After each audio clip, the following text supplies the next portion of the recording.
Good morning, everybody. This is a very key time and a very key day for NBA basketball. We have some elimination games. I don't know what happened to the Miami Heat, but since losing Jimmy Butler, they're not the same team, and I think there's some issues, and we'll show more issues in the offseason. From what I'm reading, Andy, is there's a lot of dissension on that team about them losing Jimmy Butler, and of course we saw what Butler does when he's on the floor. He missed the game, but last night he was there, and without him, I don't know. I don't think they'd have won that game. Yeah, he was very clutch last night, and he's been an incredibly significant part of the Warriors who needed that since he came over in that February trade. And if the Warriors advance further as we expect them to, we certainly expect them to. Well, I shouldn't say we expect them to, but they are in good position now to advance past Houston and into the next round. Jimmy Butler will be a key reason why, and you have to wonder about Miami and the decision that they gave into the player basically, and I don't know that that set very well with the teammates who are thinking, yeah, we like players to win, but we also like to win basketball games and championships. And Jimmy Butler, of course, his absence.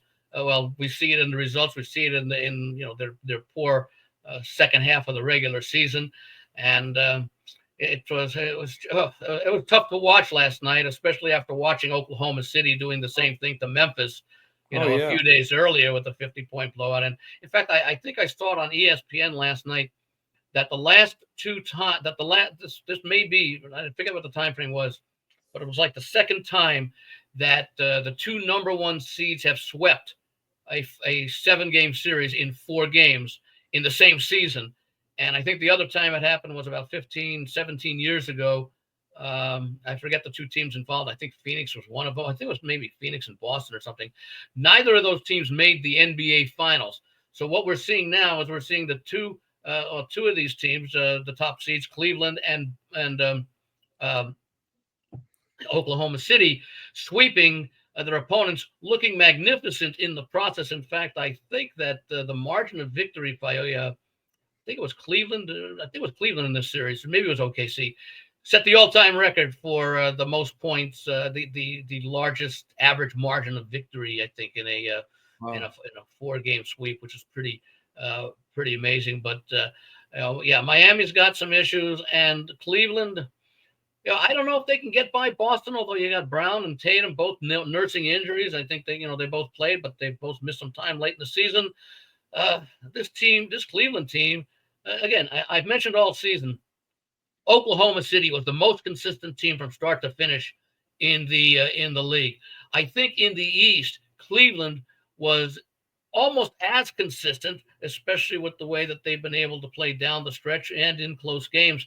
That I don't know that it's a foregone conclusion for those who think Boston's going to be able to use their experience to get by Cleveland. This is a very strong Cleveland team, and I know you've made a point, Jim, of talking about the contributions of Jerome, the sixth man, and he came up. Well, I'm not going to say he came up big last night because he didn't have to come up very big to win by 55, but nonetheless, he played a very good role, as he has really throughout the series and throughout the season.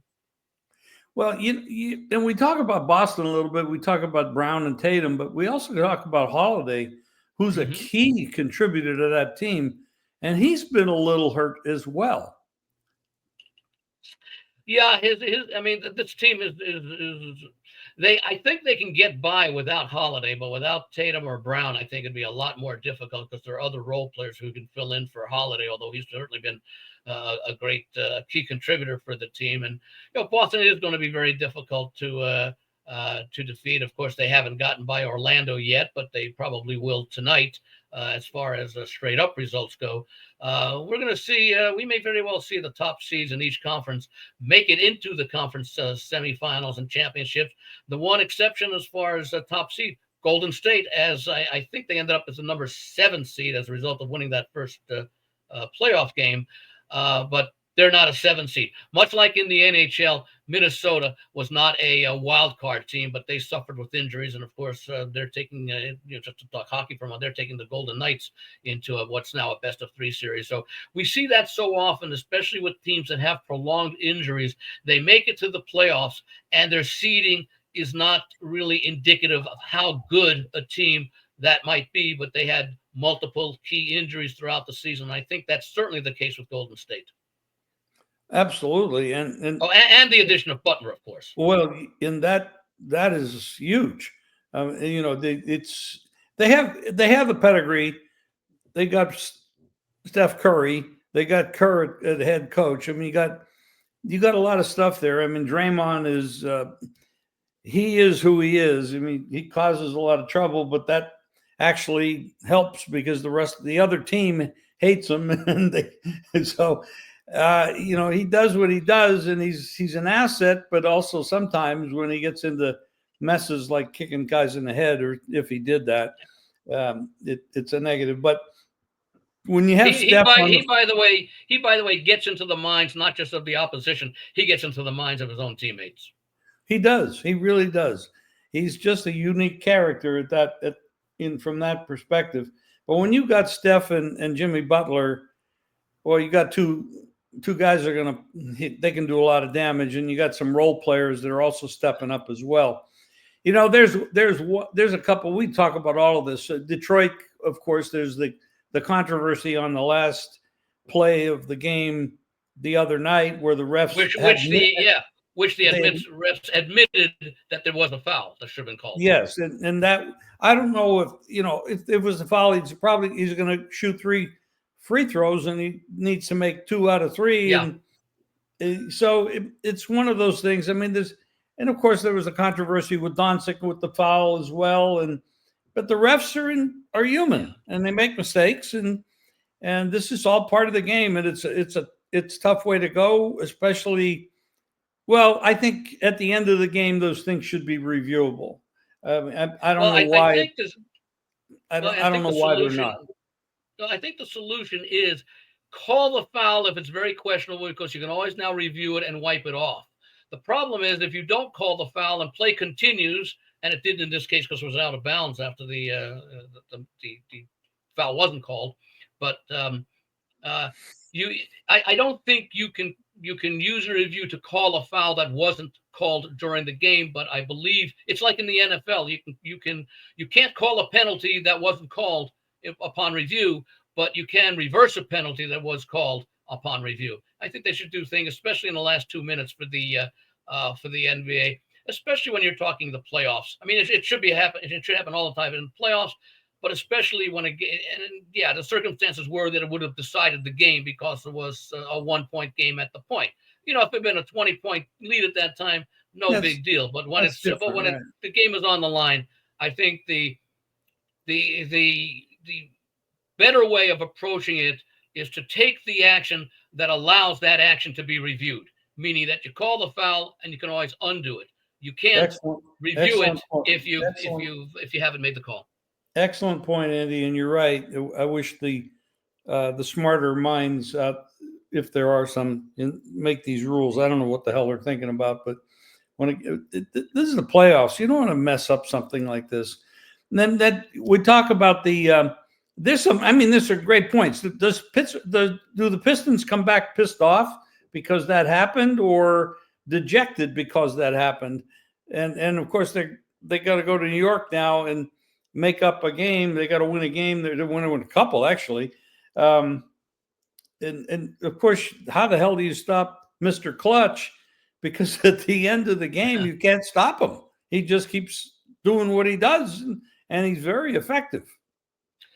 Yeah, the mindset for Detroit is very interesting because remember they had that 8-point lead in Game 1 at the Garden after 3 quarters, and then the Knicks went on that 21-0 run, so that Detroit not only cover the +7, they lost the game and didn't cover as well, and that's a concern. Although they did come back in the next game and ended up holding on for a win in a game that was much more competitive down the stretch, so they know they can do it.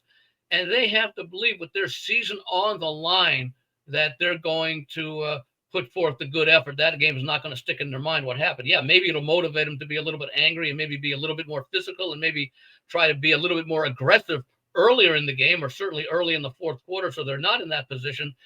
The Knicks are playing with a great deal of confidence, knowing that they can win these games, even if they spend a good part of those games not playing their best basketball.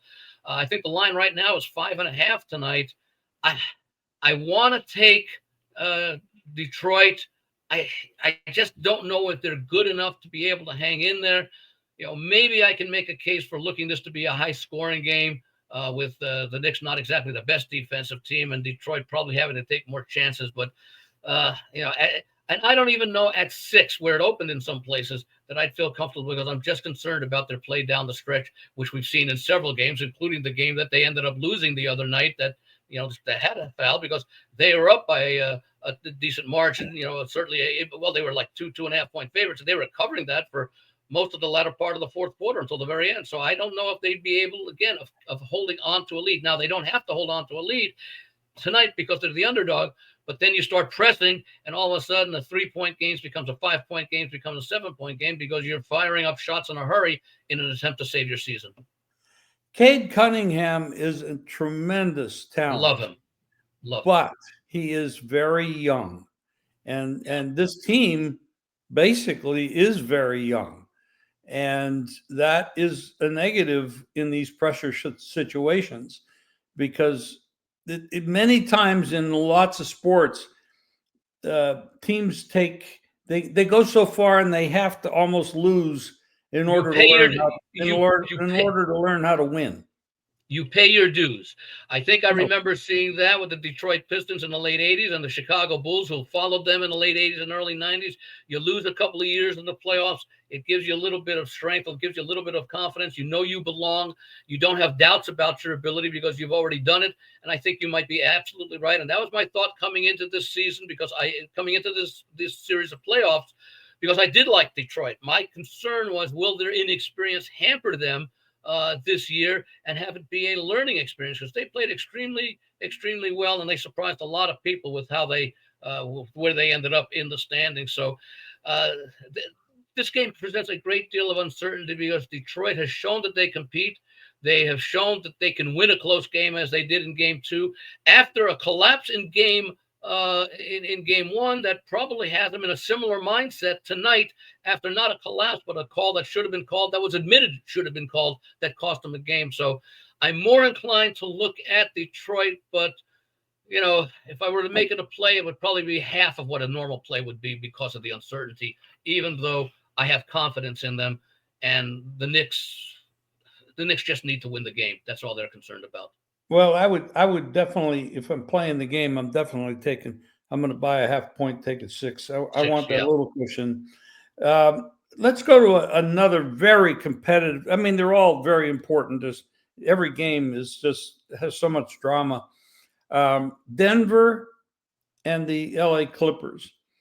Kawhi Leonard is playing like he played when he was with Toronto. I mean, this guy is an amazing talent when he's right and when he's on the floor and healthy. And then on the other side, you got the Jokic, and he is not bad.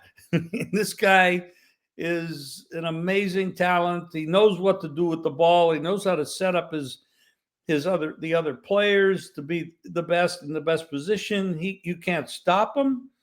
And boy, I tell you, that was a hell of a war. And that last second thing where Gordon got up there and got the ball, and they said, was that a pass? And Jokic says, no, that was not a pass. It was a bad shot that I missed the whole damn basket.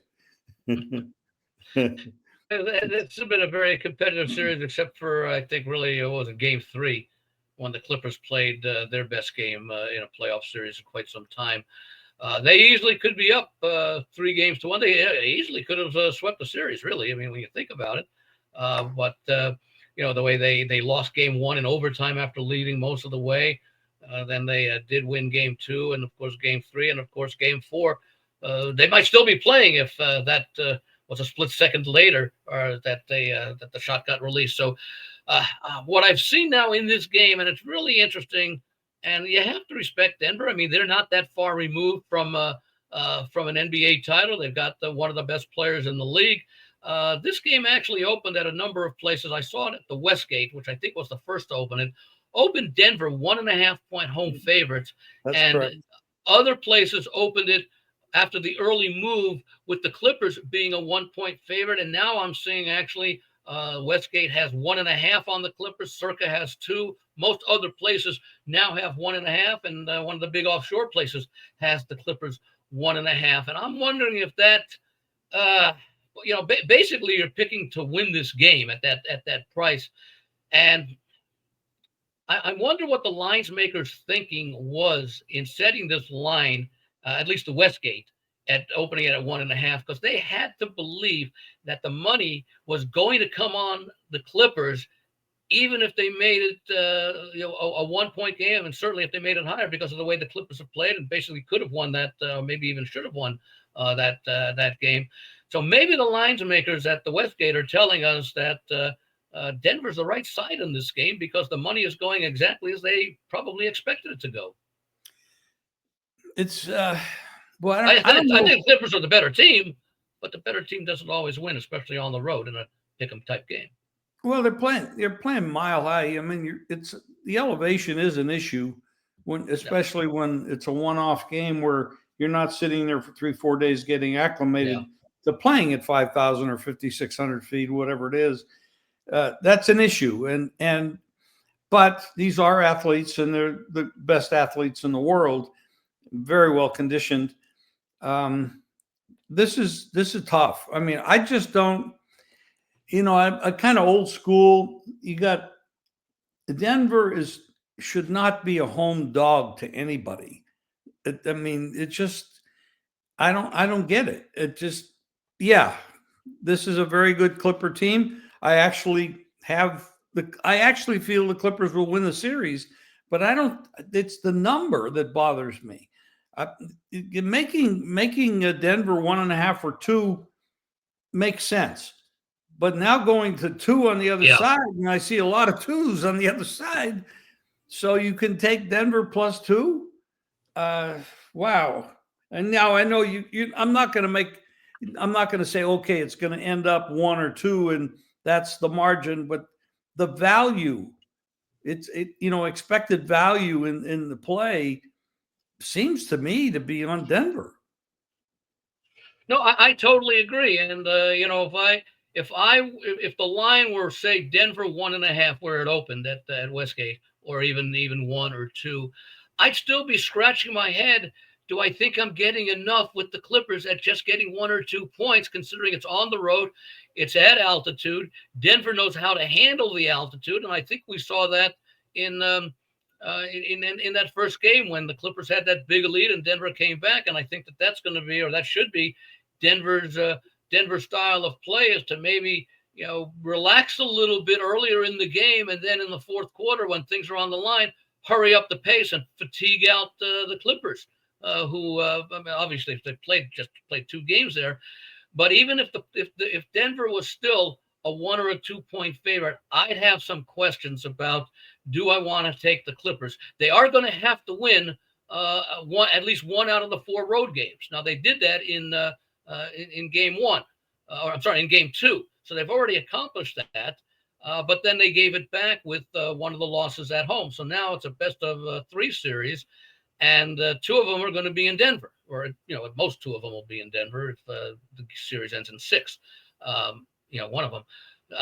So I have to agree with you. I think the play in this game, would I be surprised if the Clippers win? No. But I think at this number, Jim, I think you're right. I think you have to look towards Denver or pass, or find a way to do something with the total. And these have been low-scoring games for the most part. Yes, they have. That is a possibility. The under might be the right play. I don't see an up-tempo game. I think the defense starts to tighten, and I think you're right. Well, not only that, for both teams, because when you're 2-2 in a series, Game 5 is critical, because it means the loser of Game 5 faces elimination in the next game. Doesn't matter who it is. Whoever loses could be eliminated in Game 6. And I think as a result, you might play it very close to the vest, that you don't, in Game 6, one team's going to have to play with a sense of urgency, and that's the team that's down 3 games to 2. In game 5, you're looking to avoid being that team. I think you want to limit mistakes, and I think the way to do that is you have to slow the tempo down. I agree. Let's move on to another game. There's a couple of them that are really, I mean, all these games are interesting. The Indiana Pacers, are we sleeping on this team? Is this team better than we're giving them credit for? I mean, everybody's basically saying it's going to be the Celtics and the Cavs. But what about the Pacers? Are they're not chopped liver. They're playing very well. Now, granted, the Bucks are not the best. This isn't the best version. And Lillard going down, does that inspire the Bucks in any way, shape, or form? That was pretty ugly. And I mean, the poor guy has had so much problem this year. And now, Yeah. I mean, but the Pacers that's a legitimate team. Well, they played well throughout the season. They had 50 wins and got that upper seed. That what was it, the number 4 seed, I believe it was, and they played extremely well down the stretch.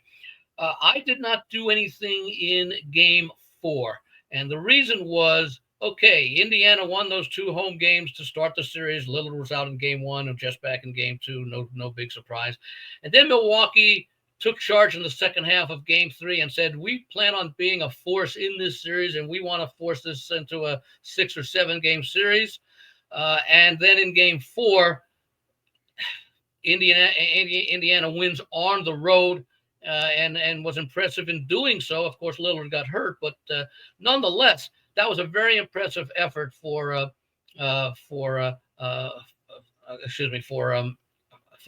Indiana. Now they're back home in game 5. The line opens 7.5. It's up to 8 in virtually every place. It's hard for me to make a case for Milwaukee because game 4 to me was critical. Even if they didn't win the game, if that game went down to the wire, like for example the Denver Clippers game did, I would have felt a lot better about Milwaukee's chances even without Lillard. But I just can't see them winning this game without Lillard. And at worst, that makes, should they lose this game, it becomes what, a 3. I think that would end it, right? That's a 3-1 lead. I think it is, isn't it? Yes, yes. Yeah, that would end it. So it could be again one of those situations where Milwaukee is going to have to take a lot of shots out of desperation. They don't have a great cast around Giannis, so I probably can't play the side in that game. If I did something, again, because of the fact that it's Milwaukee still can have some firepower, maybe I look over the total, which has been bet down a couple of points to 222 and a half. Well, this is the one favorite that I actually liked from the get-go, and I see the line move taking it up, which is, and it happened early, so it kind of sharp money. I see this as a team that's just not really in the right spirit. I mean, they'll come to play. They're pros, and Giannis is an amazing player, but he doesn't seem to have the people around him that he needs. And there's a lot of things going on about him that he will not be there next year. And I believe that to be true. And there's a lot of rumors that Pat Riley has, well, we know who he is and how he's built teams and the way that he sort of has allowed Miami to fall apart, that he's going after Giannis. And there's a lot of potential for that. Who knows? I can't predict that, but there's rumors. So I think the Pacers close this out. Honestly, I think this is their game. I think they're going to come with fire and brimstone and get this done. They know that they're going to have to go and play some tough teams down the road. They're not going to let up. I don't believe they'll let up. Yeah, I think if I had to play this game one way or the other on a side, I'd prefer to be on Indiana rather than Milwaukee, simply because Milwaukee is significantly shorthanded without Lillard. Indiana's playing to extend their season and get additional rest by not having to play a game 6. So I think that those are factors that would lead me to think that Indiana will be energized in the late stages of the game if they're up by 6-8 points. and force Milwaukee into a foul situation and not make the shots. When they're going to be under pressure to make shots after Indiana goes to the free throw line and gives the ball back to Milwaukee. So I do like this Indiana team, and maybe they can make it a little deeper into the playoffs. They'll be tested against their next opponent, but Well, yeah. nonetheless, yeah.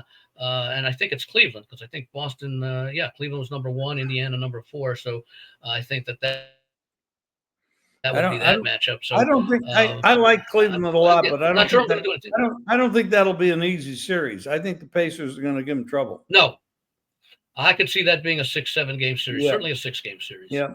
There's one more game. The Knicks, not the Knicks, but the Boston and Orlando.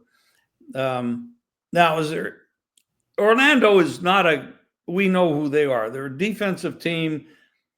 They've lost a couple guys that played defense through the years that hurt, and they're not as tough on defense as they were.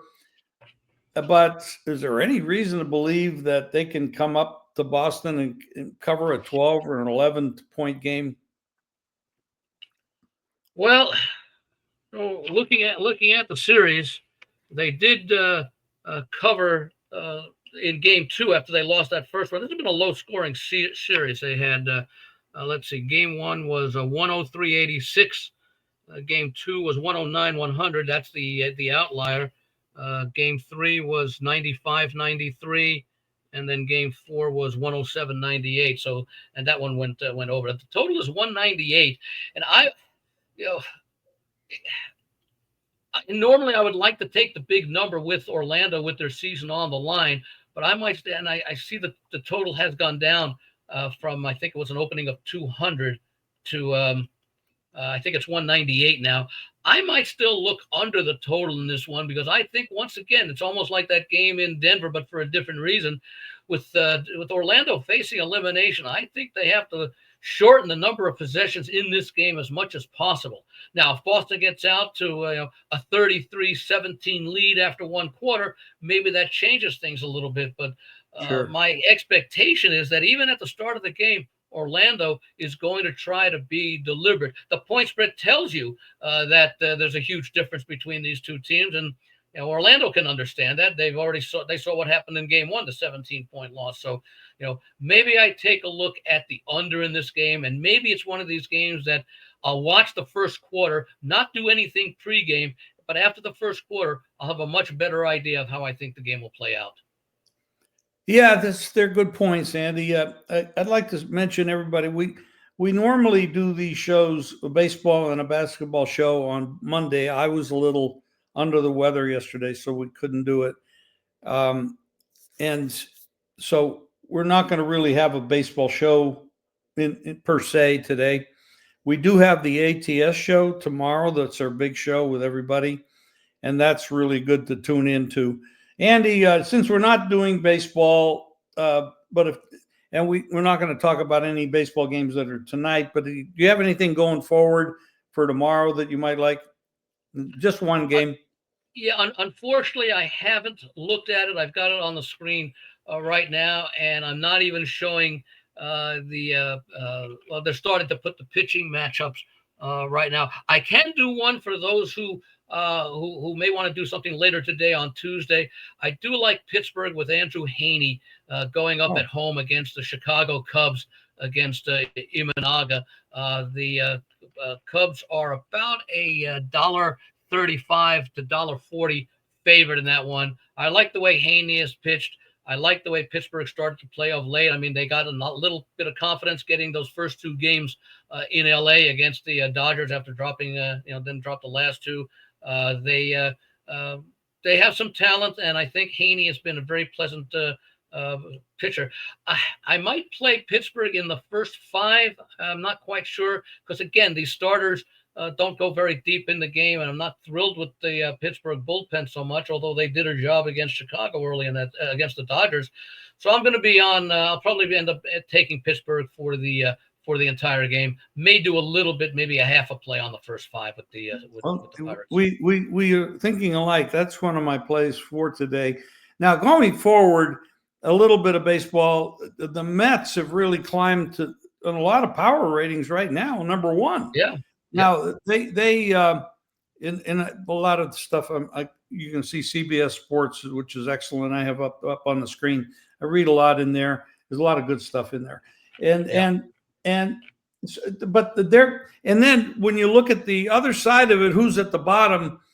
Well, Baltimore. I mean, they have just not produced. There was a lot of miscalculation by the GM there as to who was going to develop and who not, and that did not work out. They have had a miserable time so far. But right now, the Mets are pretty tough. Not every game, of course, they're not going to win every game. I'm not saying that. We already tore up our 162-0 on the Dodgers, and that didn't work out very well. But that's our little intro to baseball. We'll cover some of that probably tomorrow in the ATS show. But Andy, I think that covers it for today. We have some free plays we gave out, a lot of great information, and hopefully our information will cash, and we'll join our viewers at the window to cash those tickets. That's a good plan. I'm going to try and follow it faithfully. Thank you, Andy. We'll talk soon. However, at this point, it's out of my control after making the bet. You're right. We're not on the floor, and we don't have to make the buckets. Exactly. But we're hoping that the guys we have confidence in will. Thank you, and good luck, everybody. Thanks, Jim. Good luck, everybody.